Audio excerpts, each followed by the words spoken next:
Hello, my dear friends. Today I'm talking about longevity and how you can see it in charts. This is part of medical astrology. Life expectancy distributions have changed over time, but this doesn't mean that people in the past couldn't live a long time. And typically, the upper classes live longer than the lower ones. Did they really have substantially different birth charts to account for this?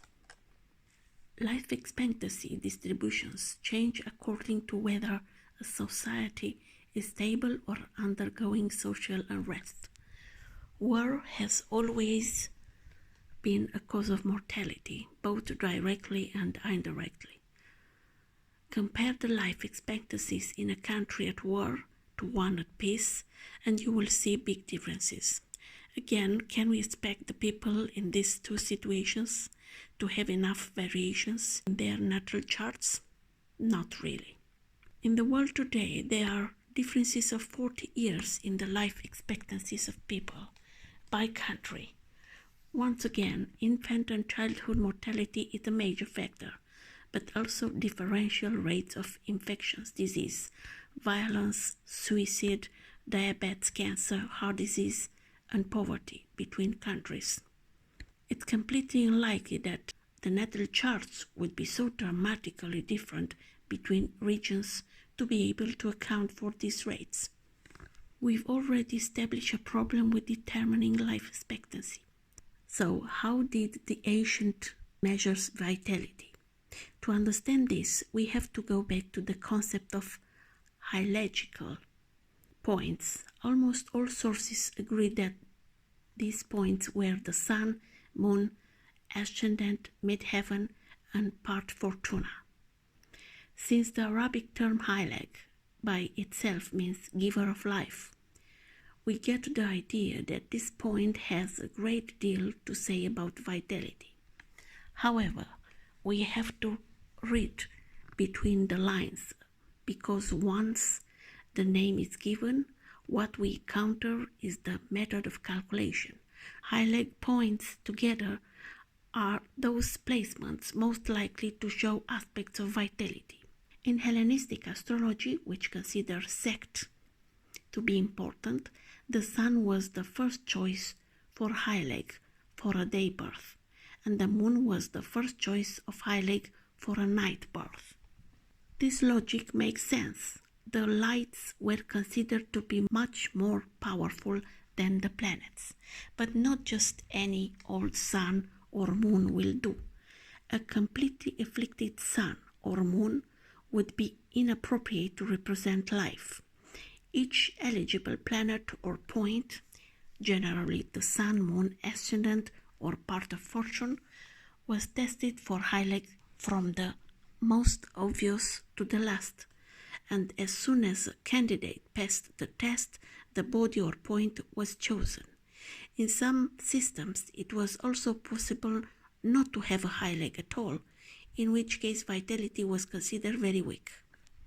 The details of the computation are given in the sources that you will find everywhere. Some of these comprehensive astrological computer programs, such as Sirius and SolarFire, give more than one highlight computation. We will then introduce the Alcocoden, a planet derived from the highlight, which was used to compute the length of life. Ptolemy, in Book 3, on the length of life, says that the first step is to establish which houses the highlight can occupy. Those houses below the horizon are rejected, except for the first house, which is about to rise. But not all the houses above the horizon are good either. The 12th and 8th house are rejected as well. So what remains as legitimate houses for a proper highlight are the 1st, the 11th, the 10th, the 9th, and the 7th house. Ptolemy specifies the 4 hierarchical points: sun, moon, ascendant, and part of fortune. In all this calculation, the stronger the highlight by essential dignity, the stronger the vitality is. Examine the highlight calculations method of Ptolemy. Dorotheus, Bonatti, Lilly, Coley, and Gadbury to see which of these methods could predict the results of the tragedy. The methods of high-leg analysis may indicate a potential for injury to the body, whether internal or external. This should be recognized as a potential when the person is exposed to what we might call random danger. Once the high leg has calculated, it is used for two purposes. First, any dynamic method such as directions, profections, progressions, or revolutions which showed afflictions to the high leg could be predicted to be times of mortal peril. Second, the high leg was not only used by itself, but was also the basis for computing the Al-Kokoden, also called the giver of years. Depending on the calculation method for the high leg, the Al-Kokoden is either the Almuten of the high leg. For example, we are testing the Sun in Leo in the 11th house as a possible high leg. The house position is fine, the Sun is also dignified. But suppose the Sun is at 18 degree Leo and Jupiter is at 19 Sagittarius. Jupiter is one of the triplicity rulers of the fire signs, so in this case the Sun is suspected by one of its dispositors, which makes the Sun as an even more desirable candidate for being high leg. Now Jupiter, the aspecting dispositor, is said to be Al-Kokoden. Once the Al-Kokoden and the high leg were known, a calculation for the length of life was possible, based on the essential dignity of the Al-Kokoden and its fortitude through benefics, or its affliction by malefics. If the high leg gives a focus for danger to the body, the Al-Kokoden calculation provides a means to calculate the length of life.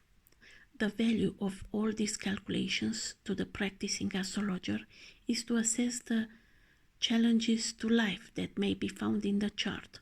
These configurations must be treated with care, neither ignored nor overly magnified.